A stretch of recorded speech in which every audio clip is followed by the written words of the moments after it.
It's October 19th, 2023, and we're in Seattle, Washington. I'm Judith Y., and I'm an alcoholic. I'm also the Archives Chair for District 40. I'm here today with Joe M. And Joe, would you introduce yourself? My name is Joe M., and I'm an alcoholic. Well, where are you from, Joe? I'm from Wenatchee, Washington, though I've lived most of my life in Seattle, and I'm a member of the North Gate Group. I have been for 66 years.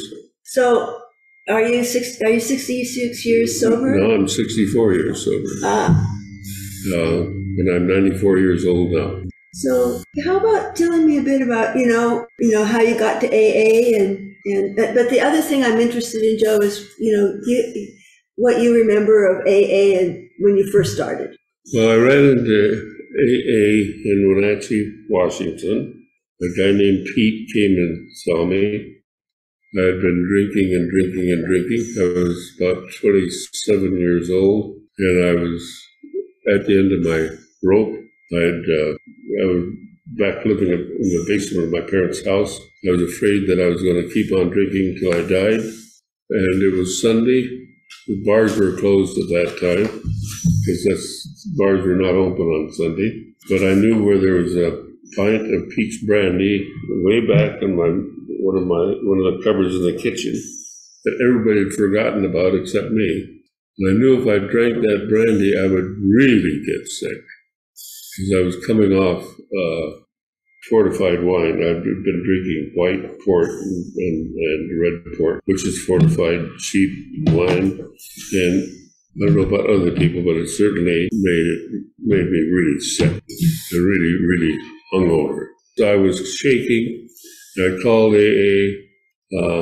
Guy came and told me that I was definitely an alcoholic, that I had a disease, and that I was not a dipsomaniac or a drunken pervert or anything like that. I was just suffering from a disease, and that I couldn't help myself once I had a drink. And that struck home with me. I believed him. And from that point on, I kind of identified myself as an alcoholic.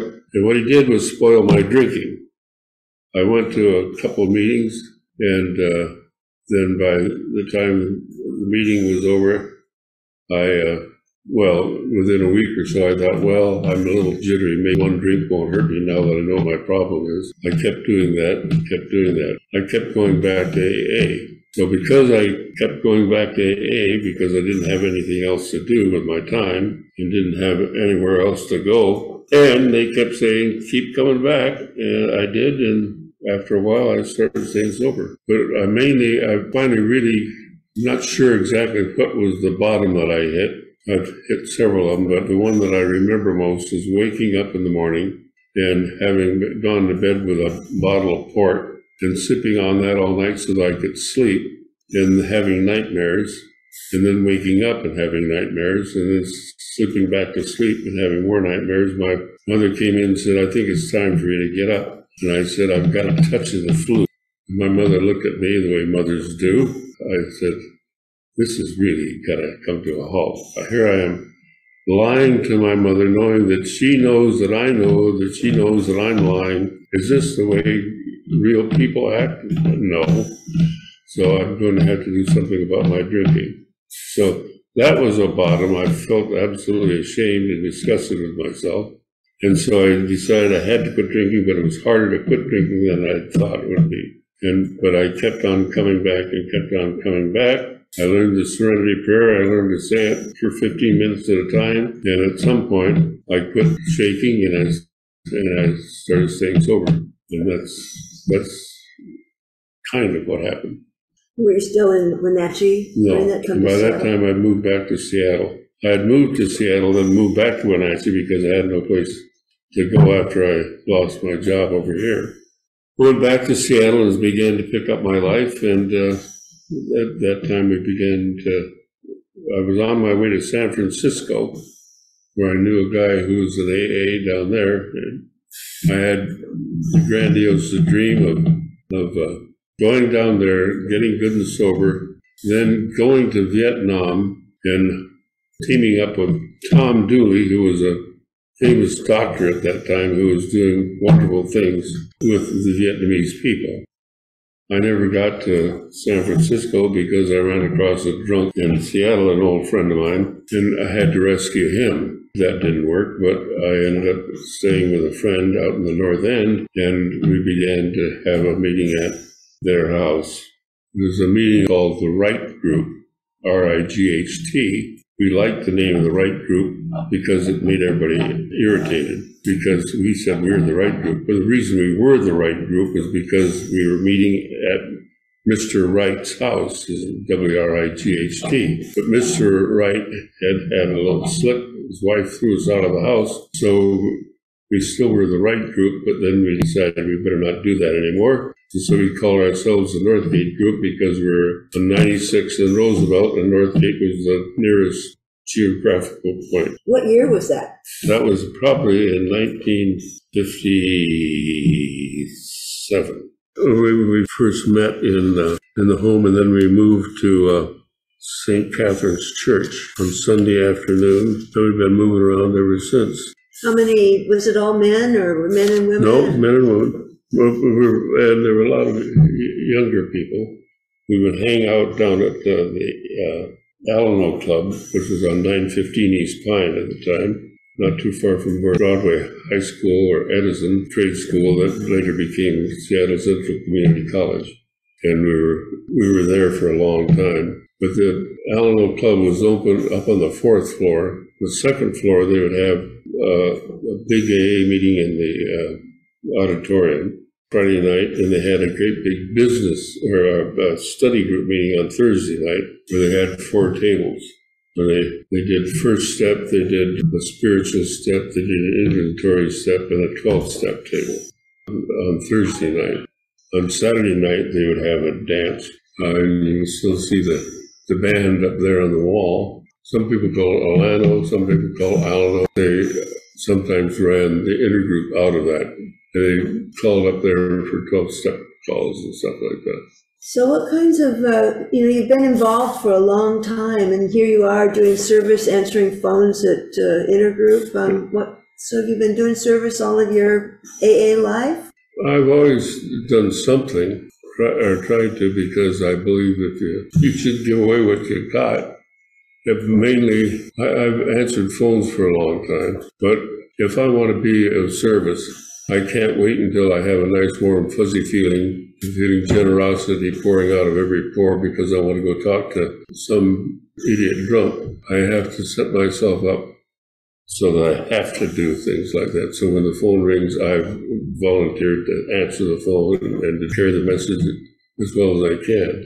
And it's the same thing. I've been GSR, I've been intergroup delegate. I've done, most of that stuff. I haven't got into the district stuff, and I haven't got into the state stuff because that didn't ring my chimes. Some people are good at that, and some people are less enthusiastic about it. But in the service business, there's all sorts of possibilities for all sorts of people, and you can do it.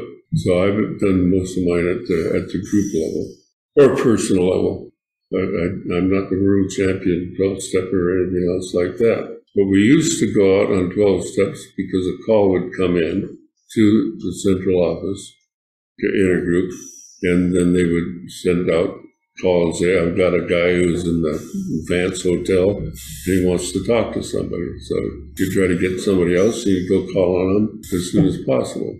It wasn't a question of making an appointment or saying, or just directing them to a meeting. It was personal connection, and I still believe that's the best way to work it. And so if somebody calls in here and wants to make contact with AA, it's kind of easy to say, well, there's a meeting 3 blocks from where you are at 2 o'clock. Why don't you go down there? What I try to do is get him or her hooked up with somebody who's going to go and take them to that meeting and get them introduced. I think the chances of success are better if you make people have a personal connection. And the connection will ruin their drinking even more. And my job is to make people want to quit drinking or, ruin their drinking if possible. And it's still a question of, I don't know why people quit drinking, except they're desperate. But they're desperate to stay drunk so they don't have to face themselves, and they're desperate to get sober so they can survive. And it's so stupid to continue to drink, and yet there's nothing else we can do except continue to drink, because we're programmed ourselves to do that, apparently. I met my wife at the Northgate group, and we got married while we're both still toxic, probably. And we stayed married for 48 years. And we were members of the Northgate group. Her name was Peggy. She'd gotten sober in Spokane and then come over here and kind of had a little slip. I met her because a friend of hers, Gladys, brought her to meet us at 96th and Roosevelt at my friend's house. And she started coming to meetings, and then we became an item, and we got married and had 3 children. And she said, "Isn't it wonderful, honey? Our children will not have to go through what we did." And they didn't, but they all turned out to be alcoholics, and they're all sober today. Not because of our, well, who knows why they're sober today. But they're sober because God wants them to be sober, and they want to be sober at the same time, apparently. But they're sober their way. They go to meetings their way, and one of them doesn't go to meetings at all. But hasn't had a drink for 40 years, I think. So that's the way it goes. Yeah, my son, after I got sober, I've been sober 12 years, and after I got sober, a few years later, he stopped drinking. He's not interested in going to meetings, but he hasn't had a drink for 8 years, and he says, my life is so much better. Yeah, oh yeah. I found out also that Al-Anon is a good organization for people like me who want to manage other people's lives. So you go to Al-Anon as well? Once in a while. But we get lots of calls of the inner group of people who want their son, their wife, their husband, their dad, or whatever, to quit drinking. And would we please come out and tell him to quit drinking or put him in treatment? And we can't do that. But what we can do is say, you tell him where the meetings are. You can tell him you think he's an alcoholic. You can intervene on him, but I don't have too much faith in interventions. It's mixed results. I tell everyone, if they think that they're going to try to change an alcoholic, they better go to Al-Anon and learn how to change themselves. So, Joe, did you have a sponsor when you first got sober? I had a sponsor, and he got drunk on me. He came and called on me, and I really thought the world of him, and he spent a great deal of time sponsoring me. And I found out that he was, I was over here helping out in the Alamo Club at 9:15 East Pine one Sunday morning, and who shows up but him? And he was drunk and falling down drunk and in tears because there I was. They had paid, the alcoholics in Wenatchee had paid for a cab driver to bring him here because he was raising so much hell in Wenatchee. And he said he'd come over here and he'd get sober. Well, the cab driver had dumped him off at the Alamo Club. He saw me, and I tried to take him down to a place, the Grand Union Hotel. There was a guy named Abe, I think, who kept beds for people who were trying to sober up. I said, "Stay here, I'll be right back." I went up, and Abe said he had a bed. I went back, and he was gone. I never saw him sober again after that. And he died with a wet brain. And after that, I realized that I'd put too much confidence in. I put more confidence in him than was reasonable. And I realized that the one who's responsible for my staying sober is me. And I'd better tend to business and do what I thought was right rather than what he told me to do. And I was already doing that. I was hanging around the Alamo Club, and I had good sober friends. And I'd given up most of my friends that I'd had from before, who were my drinking pals. And they were not helpful in keeping me sober, although they didn't beg for me to come back and drink, because I tend to bring problems with me. So I started just hanging out with people who stayed sober and getting my tips from them. At that time, there was kind of a notion that the guy who called on you and brought you to your first meeting was your sponsor. And he was your sponsor from then to the end of time, I guess. Nowadays, people change sponsors more often than they change stocks. Anytime they have a disagreement with their sponsor, well, it's not working out between us. We disagree on how to do the fourth step or something like that. That's fine, whatever works. I don't know why people, when they get sober, when they ask his protection care with complete abandon, meaning a higher power, because that's what we really have to do. That's what the main thing about the whole program is, to turn our will and our lives over to the care of God as we understand Him. That's from the third step. I think it's the real key step in the whole thing. Did you work the steps with that sponsor, or have you worked the steps since? No, I didn't work the steps that way at all. No. I came along and I thought, well, this all sounds pretty good, blah, blah, blah, but I didn't really trust it because it sounds like a lot of self-help stuff. But then as I hung around and found out that I was feeling pretty good physically, and I was healthy, but I was still having problems. And I began to say, well, these steps do have something to say. And I began to say, maybe I'll start taking them. So one I could figure out, I knew I wasn't insane except when I drank. And so I jumped right to the third step. And that's when I really started making some kind of headway, because I had to really come to terms with God as I understood. I tried to be honest. And they always talked about the how of the program or the who of the program is honesty, open-mindedness, and willingness. They talked about that a lot. They also talked about stinking thinking will lead you to drinking.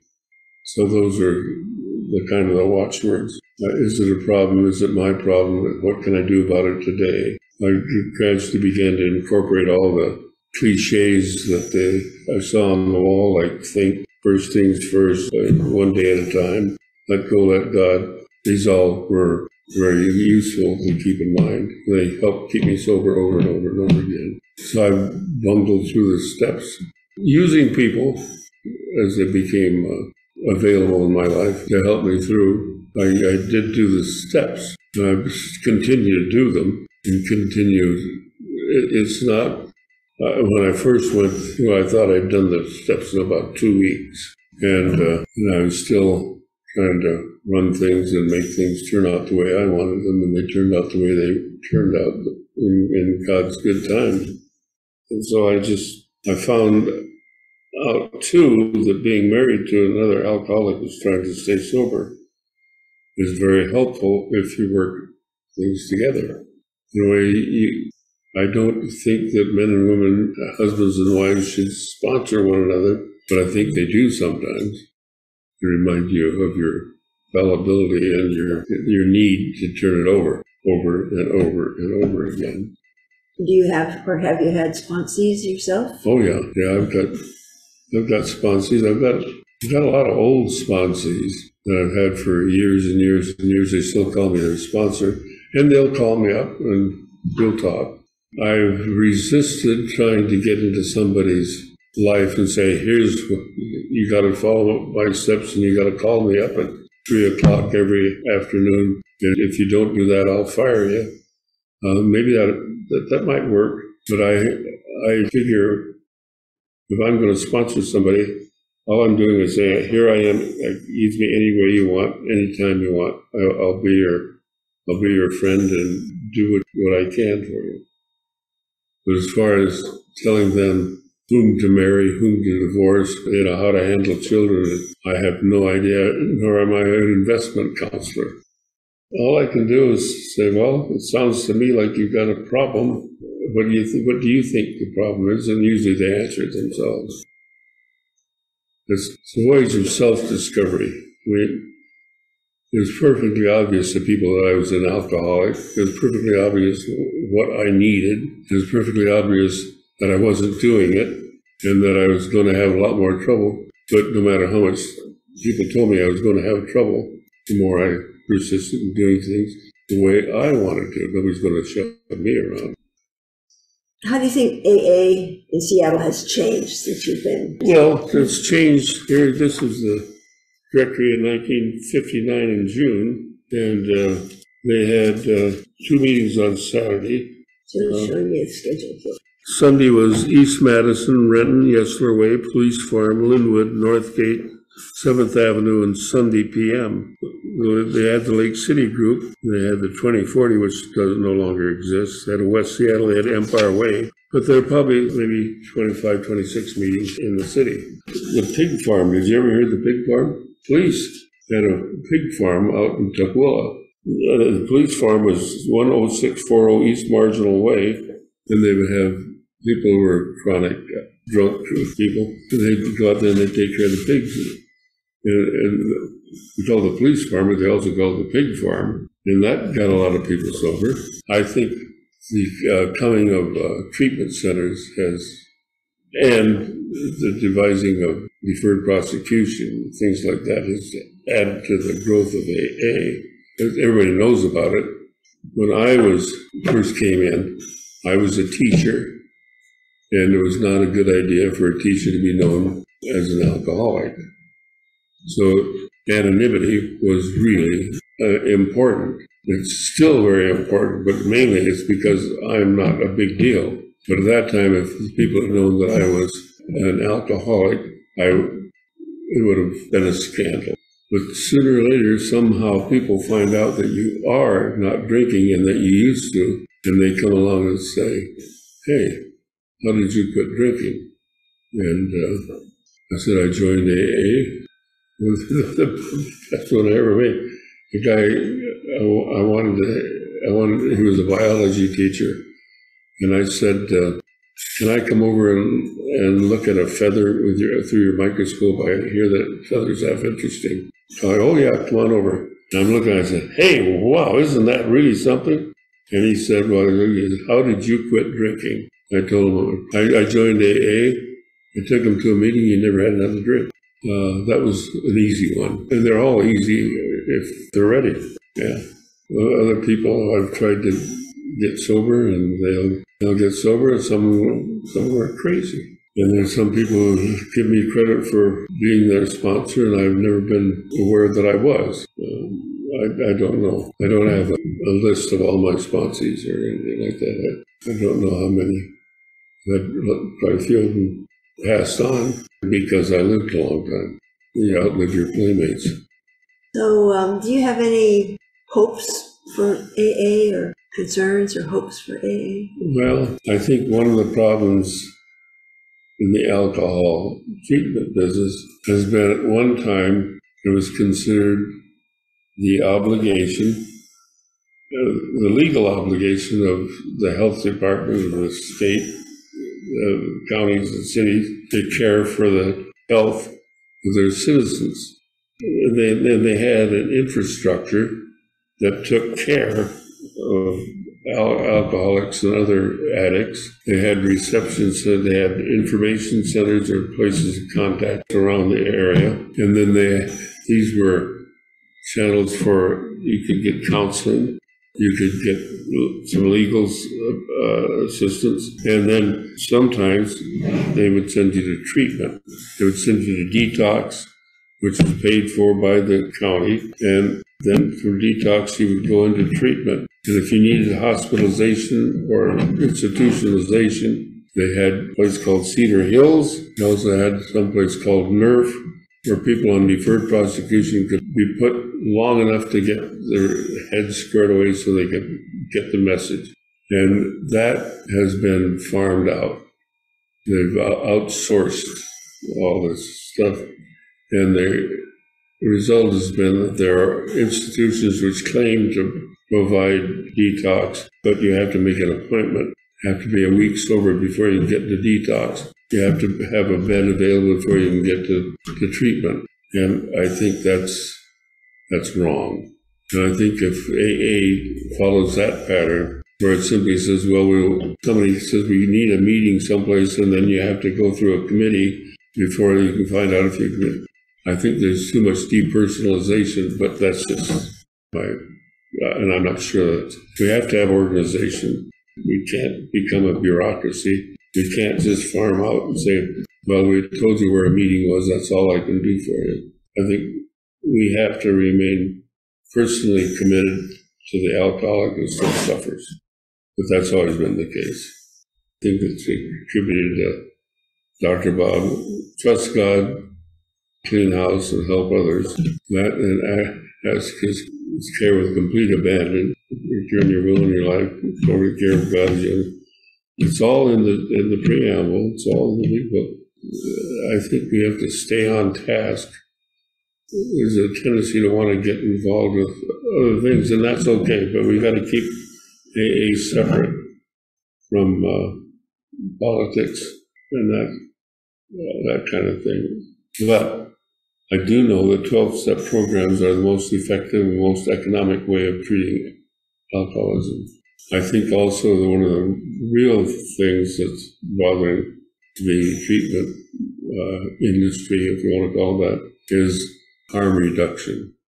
You claim you've done something positive by enacting harm reduction or instituting harm reduction programs, which keep people drugged and addicted.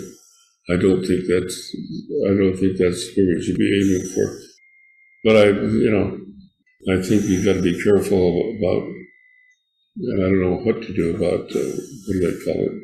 Social media, and everybody's out there hanging their guts out on the internet. I don't think that's too good an idea. So I always like to ask people if they have a favorite, something from the literature that they like to share. The one that always gets me under the lash of alcohol, we're given AA, and there we discover the fatal nature of our situation. Then and only then do we become as open-minded and willing to listen as the dying can be. We stand ready to do anything which will help lift the merciless obsession from us. That's my favorite thing. But there's all sorts of. Let go and let God is one I always use. One of my children went to Mexico and established a family down there. And we would go down there and spend winters going to AA there. And it's a little different down there. As Spanish-speaking meetings are different here. I think that English-speaking meetings could learn from Spanish-speaking meetings quite a bit. Spanish-speaking meetings are better organized, at least the ones I went to. But I think it depends on the group. But it's fascinating to see that the program works, no matter where you are. Although I think there's some cultures that resist it, when they don't quite get it the same way we do. I'd like to see it work better among Asians. Well, one thing we did, another guy and I, one of my sponsees, got involved with the health department. They had a bunch of Southeast Asians after the war in Vietnam. People were coming over here and ending up at health centers over in Columbia City. And we found out that there were real alcohol problems among some of them. And we tried to reach them, and maybe we did. We had a meeting where we'd have a Cambodian, a Thai, a Vietnamese, a Lao, somebody else, and we didn't speak Vietnamese or Thai or any of those things, but we would have English big books, they would have Thai big books, they would have a Cambodian big book or whatever, and we'd read succeeding paragraphs of the big book. So I'd read a paragraph, and the guy next to me might read the next one in Vietnamese, and it seemed to be carried the message, and we all knew what we were there for, and the meeting would go on for as long as we could pull it off. The judges were making people would get caught driving while drunk, so the judge would tell them, go to AA. Well, there weren't any AA, Laotian AA meetings, there weren't any Vietnamese AA meetings.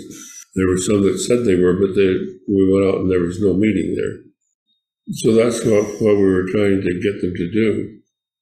The young people who got English, they could start there, then they'd go off and join another meeting. But I'd like to see how well we could reach out to these other populations. Spanish-speaking is covered.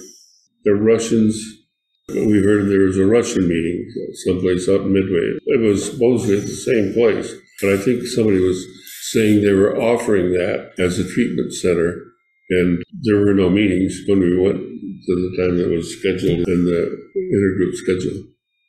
Are there very many Asian meetings at all? I don't think so. I don't know. It's a big population, not to be Big population, yeah. If they have, and if they have one on the sly, I don't know. I mean, I know doctors have meetings on the sly, and lawyers have meetings on the sly. Famous movie stars have meetings on the sly. So maybe there's some, but I doubt it. What about the Eritreans, Somalis? I haven't been that active. I go to probably a meeting every day, a Zoom meeting, and I go to a meeting called SOS on Tuesday down here. That's a face-to-face meeting. And I go to my home group meeting on Saturday night, which is a Zoom meeting, and that's about it. I can't cover the territory. And I'm in assisted living now, so on hospice, so I'm limited. Well, it's admirable that even though you're limited, as you say, you still are doing. Well, if I don't say I'll do it, then I'll wait till I'm inspired to do it. And maybe I'll be inspired and maybe I won't be. Or maybe somebody will call me and maybe they won't. But if I'm down here, chances are I can talk to somebody. That helps me, because it's all about me. Well, any last words? Not that I can think of. Let go, let God. Easy does it one day at a time. Well, thank you so much, Joe, for You're welcome. taking the time to talk with me. I feel lucky that we're able to hear your thoughts about all this. There's so much that's lost, but the history of the intergroup now it's changed. Because we used to have an intergroup at an office on 2nd University up on the 13th floor or something like that. There's one guy who ran everything. He had file cards. He was Ken, and then he was replaced, and then they move around and they went through growing pains and stuff like that. So now we're pretty fancy compared to that. I think the groups should support intergroup more than they do because they perform a vital function keeping the schedule and just making things available. Answering phones and providing literature. Yeah. And a place for people to come in and just BS about what a terrible life I'm having now. When you get drunk too, The intergroup was here before they had GSR districts. And so at one time, you had intergroup delegates who would sit down, we'd all sit down and decide what the intergroup should do. Now, that's farmed out too. So they have the intergroup committee or whatever they call it, and they run things as well as they can, I guess. And when I really believe in God is when I see an AA business meeting and see how completely out of hand it gets in about 15 minutes, if that, and how it's nothing but one ego against the other ego, doing what's best for AA, goddammit. And then they take a group conscience and maybe somebody goes out and gets drunk, but I haven't seen very much of that at all. Yeah, I was just a mess, And I got sober and I got married and I had a career and did all right. Well, thank you very much, Joe. Yeah, keep coming back.